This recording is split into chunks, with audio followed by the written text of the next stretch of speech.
नाजरीन, दुनिया भर के मुसलमानों को पुर्तगाल गाजी सीरियल बनाकर दिखाने वाला रजब तैयब अर्दगान कौन है? क्या आप जानते हैं कि ये आदमी जिसे इस सीरियल देखने के बाद इस सीरियल के नशे में चूर लोगों ने अपना रहनुमा, कायद और मुसलमानों का लीडर मान लिया, आखिर ये शख्स है कौन? क्या ये उसी तुर्की हुकूमत की शान है कि जब वहाँ के सुल्तान के पास, जिनका नाम अब्दुल हमीद था, यानी जिन्हें अब्दुल हमीद सानी कहा जाता, खिलाफत उस्मानिया के हालात बहुत ख़राब थे और वो कर्ज में डूबा हुआ था, उस वक्त ज़ायनिस्ट लॉबी ने आकर उनसे कहा कि आप हमारे हाथ फ़लस्तीन की ज़मीन को बेच दें, हम यहाँ पर अपना एक मुल्क बनाना चाहते हैं। तो अब्दुल हमीद सानी ने कहा कि फ़लस्तीन मेरे जिस्म का टुकड़ा है, क्या तुम ये चाहते हो कि मैं अपने जिस्म से गोश्त काट कर तुम्हें दे दूं? इतना ही नहीं, उन्होंने ज़मीन से एक मुट्ठी खाक उठाई और कहा, फ़लस्तीन की बात तो छोड़ो, ए ज़ायनिस्ट यहूदियों, हम तुम्हें फ़लस्तीन की एक मुट्ठी खाक भी नहीं देंगे। यह था टर्की, और यह था टर्की का स्टैंड जिस वक्त टर्की के अंडर में फ़लस्तीन आता था।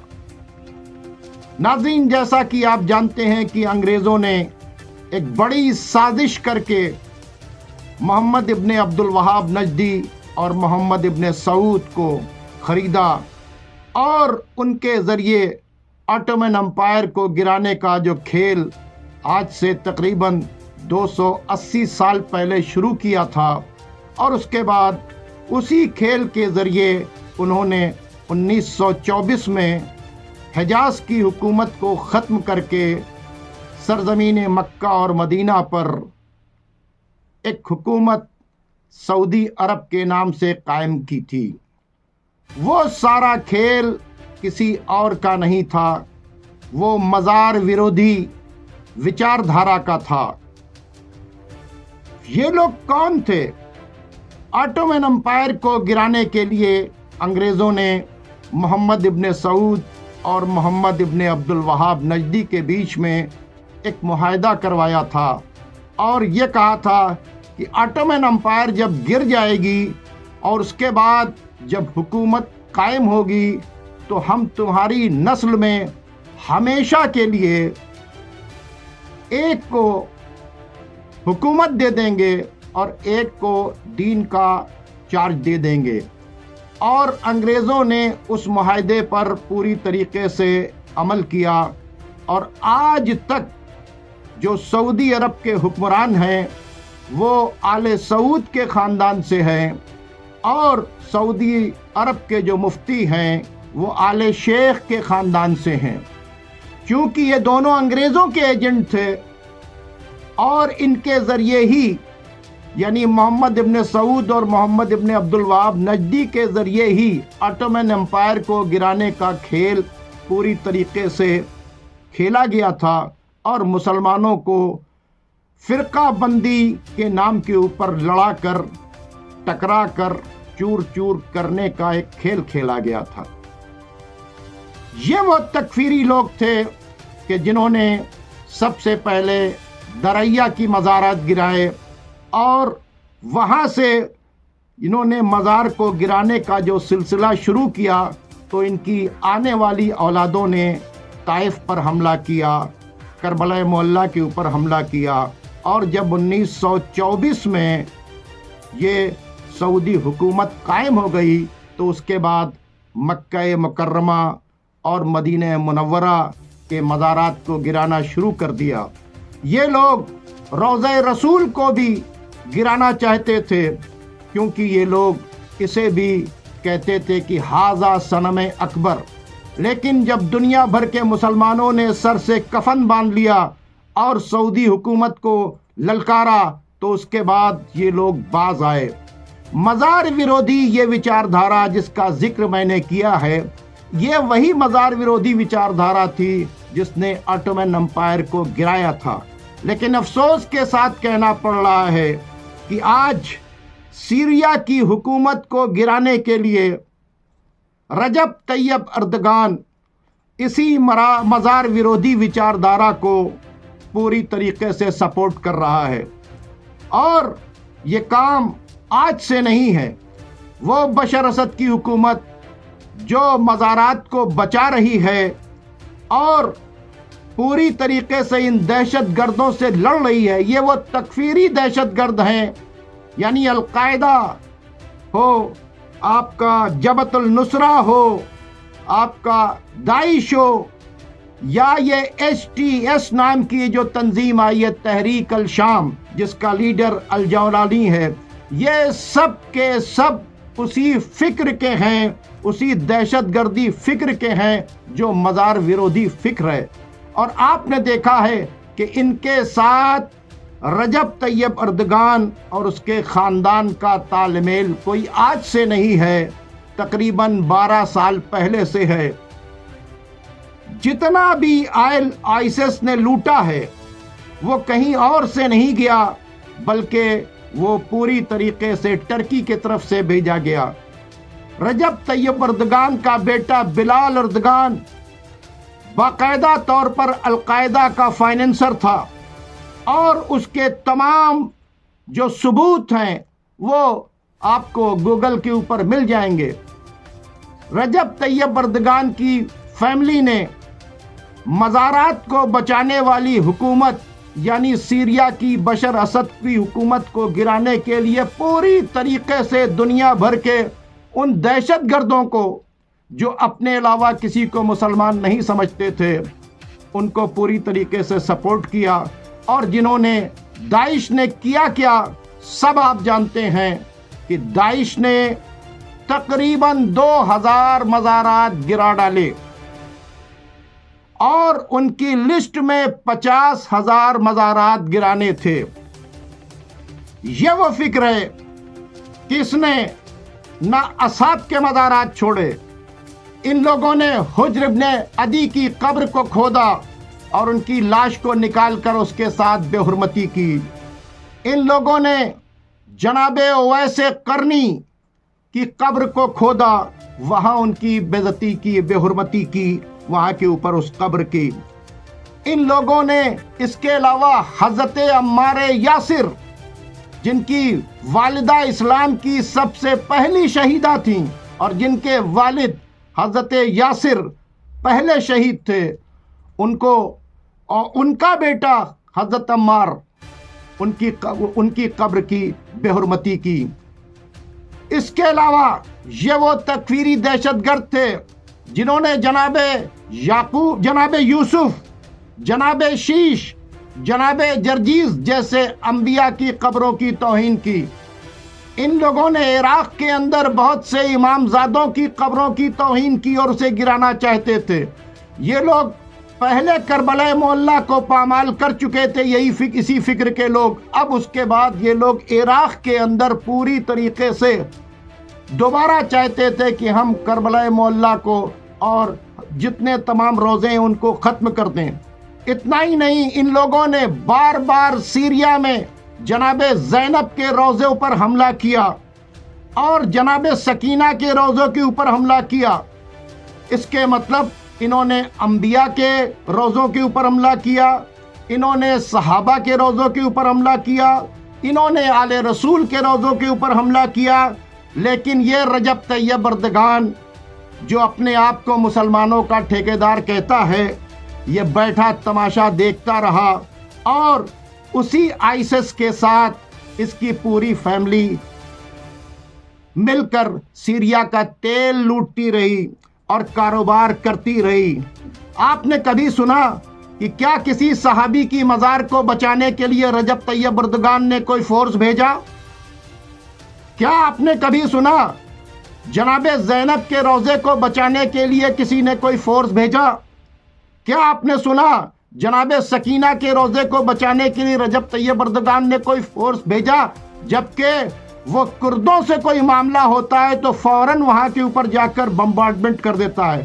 لیکن کام الٹا ہوا. جو لوگ مزارات گرا رہے تھے ان کو سپورٹ کیا، اور آج بھی وہ لوگ جب آئے جن لوگوں کو بھیجا گیا ہے دہشت گردوں کو سیریا میں بشر اسد کی حکومت کو گرانے کے لیے، تو وہ لوگ داخل ہوئے اور اس کے بعد جہاں پر امام حسین علیہ السلام کا سر رکھا تھا حلب میں، وہاں جا کر انہوں نے اس کی بے حرمتی کی.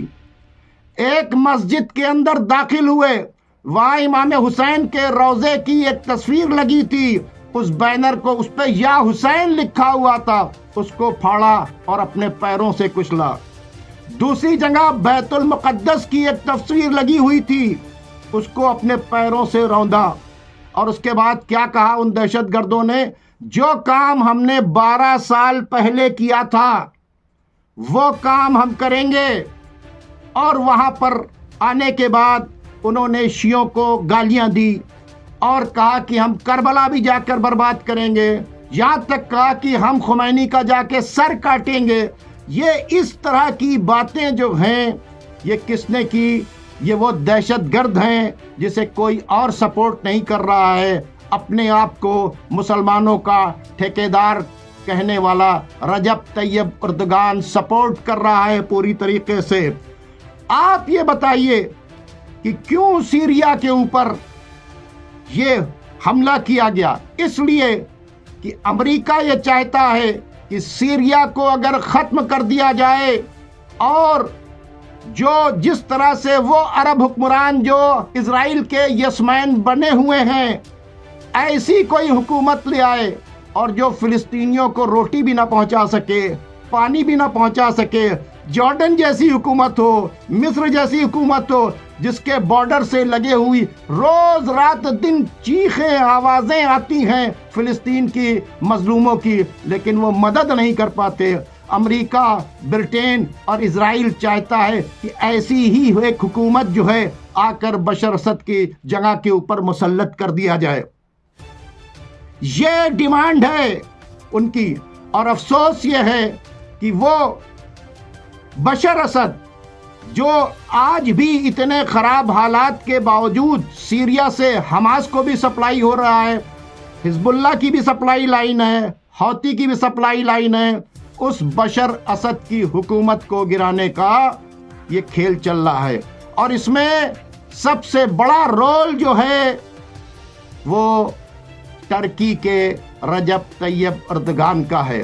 رجب طیب اردگان کے بھیجے ہوئے تیل جو جٹ میں ڈالے گئے ہیں ان سے اسرائیلیز نے بمباری کر کے ہزاروں فلسطینیوں کی زندگی برباد کر دی ہے، ان کو موت کے منہ میں ڈھکیل دیا ہے، ان کو زخمی کیا ہے، ان کے آشیانے چھین لیے ہیں.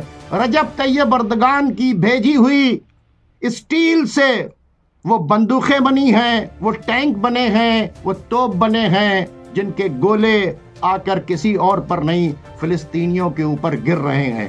یہ ہے رجب طیب اردگان کا اصلی چہرہ. اور آج دیکھیے کہ وہ بشر اسد کی حکومت جو سپورٹ کر رہی ہے، جیسے ہی ان دہشت گردوں نے وہاں کے اوپر حکومت کی، وہ سب سیریا کی مظلومی کا قصہ لے کر بیٹھ گئے اور آئیسس جیسے دہشت گردوں کو وہ مجاہد بتا رہے ہیں، فریڈم فائٹر بتا رہے ہیں، اور بتا رہے ہیں ان پر بہت ظلم کیا گیا. جنہوں نے دیکھا اپنی آنکھوں سے وہ ویڈیو دیکھ رہے ہیں کہ جس میں جو پکڑے گئے ہیں لوگ، انہوں نے بتایا کہ ٹرکی نے ہمیں ٹرین کر کے بھیجا ہے، ٹرکی کے طرف سے ہم داخل ہوئے ہیں، ٹرکی ہمیں پیسہ دیتا ہے، ٹرکی ہمیں اسلحہ دیتا ہے. یہ تمام ویڈیوز جو ہیں موجود ہیں. لیکن یہ سب دیکھنے کے باوجود ترکی کے خلاف بولنے کے بجائے بشر اسد کے خلاف زبانیں ان تکفیری فکر کے لوگوں کی بڑھ گئی ہیں. آپ یہ سمجھ لیجئے یہ سب کے سب یہ یزیدی فکر کے لوگ ہیں. یہ مزار विरोधी फिक्र के लोग हैं और ये लोग आज भी अलकायदा, दाइश, एसटीएस को दहशतगर्द नहीं समझते हैं। ये लोग उन दहशतगर्दों की तमाम तरह की दहशतगर्दी को देखने के बाद इनको एक्सपोज करने के बजाय ये क्या करते हैं, उन्हें सपोर्ट कर रहे हैं और अपने अपने चैनल्स पर बैठकर वही काम कर रहे हैं जो इजराइल चाहता था। इजराइल ये चाहता है कि जो ताकतें उसके रास्ते की सबसे बड़ी रोड़ा हैं उनके बारे में गलत बयान किया जाए। और आज बहुत से यूट्यूबर्स आज बशर असद को ये कमज़ोर नहीं कर रहे हैं बल्कि ये फ़िलिस्तीन को कमज़ोर कर रहे हैं। और ये बात खुद यहिया सिनवार ने कहा था कि जो लोग बशर असद के ख़िलाफ़ बोल रहे हैं वो हमें कमज़ोर कर रहे हैं। इस वक्त हमको बशर असद सपोर्ट कर रहा है, ईरान सपोर्ट कर रहा है, इराक़ सपोर्ट कर रहा है, लेबनान सपोर्ट कर रहा है, यमन सपोर्ट कर रहा है। हम उसका शुक्रिया अदा करते हैं। लेकिन वो यूट्यूबर्स जिनके चैनल फ़िलिस्तीन की जंग की वजह से फल फूल रहे हैं वो हक अदा नहीं कर रहे हैं, बल्कि क्या कर रहे हैं कि जो लोग बशर असद की हुकूमत गिरा रहे हैं उनको मुजाहिद बता रहे हैं, उनको बता रहे हैं कि इन पर बड़ा जुल्म किया गया और बशर असद को जालिम बताकर ये अपने आप इजराइल की पूरी मदद कर रहे हैं। तो नाज़रीन, ये गौर व फिक्र करने का वक्त है। इसलिए लेकिन जिनको रोज़ों को बचाना है, जिन्होंने देख लिया कि इन दहशतगर्दों ने पहले क्या किया था, आप ये देखिए वो गाड़ी भर भर के उतर रहे हैं और जनाब ज़ैनब के रोज़े को बचाने के लिए वो बाकायदा तौर के ऊपर आ गए हैं, जनाब सकीना के रोज़े को बचाने के लिए आ गए हैं, मज़ारात को बचाने के लिए आ गए हैं। वो पूरी तरीके से इराक़ से आ रहे हैं, ईरान से आ रहे हैं, सीरिया से आ रहे, सीरिया के जो लोग हैं वो, और तमाम वो लोग आ रहे हैं जो जानते हैं कि ये मज़ार विरोधी विचारधारा जो है वो बहुत ही ख़तरनाक है। और उसके बाद वो एक आवाज़ दे रहे हैं कि ऐ कब्रों में सोने वालों, तुम परेशान न होना, हम अगर ज़िंदा रहेंगे तो किसी की हिम्मत नहीं है कि तुम्हारी कब्रों को वो मुनहदिम कर सके।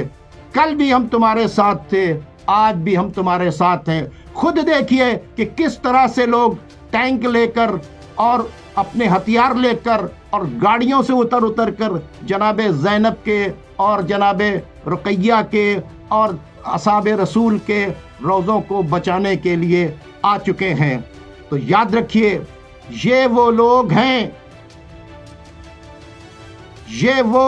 हैं जिन्होंने आज तक इस फिक्र ने, यानी मोहम्मद इब्ने अब्दुल वहाब नजदी और मोहम्मद इब्ने सऊद की मज़ार विरोधी फिक्र ने आज तक एक भी जंग अंग्रेज़ों के खिलाफ नहीं लड़ी।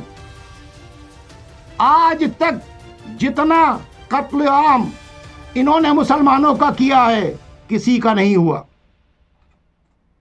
आज भी वो जितने मज़ारात डैमेज कर रहे हैं उतना किसी ने नहीं किया। ये लोग एक बार भी फिलिस्तीन के लिए नहीं आगे बढ़े। इतना सब होने के बाद बैतुल मुक़द्दस की आज़ादी के लिए आगे नहीं बढ़े। अफसोस के साथ कहना पड़ रहा है कि कल इस फिक्र को प्रमोट करने के लिए किताबें लिखी जाती थीं और वो ईरान जिसने फ़िलिस्तीन की आज़ादी का बिगुल बजाया, उसके ख़िलाफ़ जहाँ दुनिया भर से किताबें लिखी गईं वहाँ हिंदुस्तान से भी किताब लिखी गई। एक किताब ईरान इनकलाब के ख़िलाफ़ लिखी हिंदुस्तान की बहुत बड़ी हस्ती मौलाना अबुल हसन अली नदवी ने। दूसरी किताब लिखी सज्जाद नोमानी के वालिद मंजूर नोमानी ने। इन लोगों ने ईरान के रेवोल्यूशन को ख़त्म करने के लिए, ईरान के इनकलाब को झूठा इनकलाब कहने के लिए, ईरान के इनकलाब की मुखालफत करने के लिए अपने कलम बेच दिए सऊदी अरब की हिमायत के लिए। यानी वो ईरान की जो पूरी तरीके से फिलिस्तीन की आज़ादी की आवाज़ उठा चुका था। वो ईरान जिसने अपने यहाँ से अमेरिका को निकाल कर फेंक दिया था, इजराइल को निकाल कर फेंक दिया था, यासिर अरफात को बुलाकर एम्बेसी दे दिया था और दुनिया के मुसलमानों से कहा था, ए मुसलमानों, अगर एक एक बाल्टी पानी डाल दोगे मिलकर तो इजराइल बह जाएगा। ये वो लोग थे जिन्होंने खाने काबा के बाहर बैतुल मुक़द्दस का मॉडल लगाकर कहा था हज के बाद कि या अय्युहल मुस्लिमून इत्तहदू इत्तहदू, ए मुसलमानों एक हो जाओ, एक हो जाओ और आओ चलो मिलजुल कर फिलिस्तीन को और बैतुल मुक़द्दस को आज़ाद करें। उन पर खाने काबा के करीब गोली चलाई गई थी, 1700 लोग मारे गए थे। उस वक्त भी ज़मीर फरोश लोगों ने ये कहा कि ये लोग कब्जा करने आए थे काबे के ऊपर। आज भी उसी तरीके के लोग ये देख रहे हैं। बशर असद का जुर्म यह है कि बशर असद ने ईरान का साथ दिया। बात की जाती इतने सालों से वो लोग बैठे हैं और कब तक गद्दी के ऊपर बैठे हुए हैं। मैं पूछता हूं कि मोहम्मद बिन सलमान जो है, इनकी खानदानी हुकूमत है क्या? वो मोहम्मद इब्ने सऊद से लेकर आज तक मोहम्मद इब्ने क्या नाम है सलमान, मोहम्मद बिन सलमान तक, ये इनके बारे में क्यों नहीं बोलते आप लोग? कि एक नाहियान के बारे में क्यों नहीं बोलते आप लोग? जॉर्डन के शाह के बारे में क्यों नहीं बोलते आप? ये कब से बैठे हुए हैं? यहां तो बादशाहत नहीं थी, ये तो ऑटोमन एम्पायर का मामला था और खिलाफत उस्मानिया भी हिजाज को कहती थी कि तमाम मुसलमानों का है, मेरा नहीं है।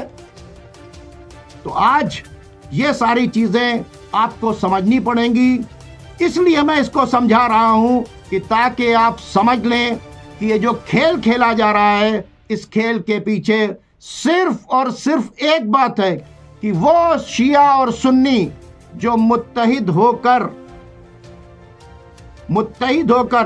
फिलिस्तीन को बचाने की आवाज बुलंद कर रहे हैं, उनको तोड़ दिया जाए।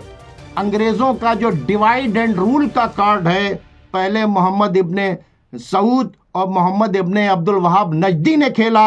आज वो कार्ड पेट्रो डॉलर पर पलने वाले चैनल्स और पेट्रो डॉलर पर पलने वाले मुल्ला खेल रहे हैं और ये सब फिलिस्तीनियों के खून से एक तरह से होली खेल रहे हैं, फिलिस्तीनियों को कमजोर करने का काम कर रहे हैं। इनको पैसे तो मिल जाएंगे लेकिन इनको अल्लाह कभी नहीं माफ करेगा। हिंदुस्तान के अंदर अभी अजमेर की मजार की बात आई, सारे मुसलमान कहने लगे। मैं पूछता हूं कि जब सीरिया के अंदर मजारात गिराए गए तो मुस्लिम ममालिक की फौजें क्या कर रही थी? खुद रजब तैयब अर्दगान क्या कर रहे थे? जब जनाबे ज़ैनब के रोजे पर हमला हुआ तो कितनी फोर्स भेजी रजब तैयब अर्दगान ने? जब हजरत अम्मार, हजरत उवैस करनी, हजरत अबू ज़र, हजरत हुज्र इब्ने अदी, जनाबे सकीना, या अभी जो हलब के ऊपर हुआ है, वहां जो दुआओं की किताबों की तौहीन हो रही है, इमाम हुसैन के रोजे के पोस्टर को नोच कर पैर के नीचे डाला जा रहा है, क्या कर रहे हैं रजब तैयब? हुसैन तो सबके हैं ना, शियों के भी हैं, सुन्नी। हाँ, ये यजीदियों के नहीं है, तकफीरियों के नहीं है, नासबियों के नहीं है। और ये याद रखिए, ये जितने दहशतगर्द हैं जो ये कह रहे हैं कि जो काम हमने 12 साल पहले किया था वो काम अब हम करेंगे, ये कहना, और इसके अलावा इजराइल के टेलीविजन चैनल के ऊपर आकर ये कहना कि हमारा आपका कोई झगड़ा नहीं है, हम आपके साथ हैं, हम आपकी एम्बेसी यहां खोल देंगे और हम आपकी एम्बेसी हिजबुल्लाह को लेबनान से हटाकर वहां पर भी खोल देंगे। रजब तैयब अर्दगान कहां खड़े हैं, खुद आप फैसला कर लीजिए। पूछिए रजब तैयब अर्दगान से कि दाइश जैसे दहशतगर्द के साथ उनके खानदान का कारोबार क्यों आगे बढ़ा? क्यों सीरिया का पेट्रोल लूट कर वहां से भेजा गया, बेचा गया? تو اس کے مطلب رجب طیب اردگان سامنے سے کچھ ہیں، پیچھے سے کچھ ہیں۔ کاش یہ اپنے ہی یہاں کے سلطان عبد الحمید ثانی سے سبق لیتے کہ جنہوں نے کیا کہا تھا کہ فلسطین ہمارے جسم کا ٹکڑا ہے، تم چاہتے ہو کہ اس ٹکڑے کو دے دیں؟ فلسطین دنیا بھر کے مسلمانوں کا ہے، تم چاہتے ہو ان کی امانت ہم دے دیں؟ ہم اپنی آخری سانس تک اسے بچائیں گے۔ لیکن افسوس، یہ رجب طیب اردگان فلسطین کا نہیں، اسرائیل کا دوست ہے، اور یہ سب دیکھ رہے ہیں کہ اسرائیل کو سپورٹ کر رہا ہے اور فلسطین کو سپورٹ نہیں کر رہا ہے۔ اور وہ طاقتیں جو فلسطینیوں کو سپورٹ کر رہی ہیں، ان کو کمزور کرنے میں سب سے آگے اگر کوئی ہے تو وہ ہے رجب طیب اردگان۔ بہت بہت شکریہ۔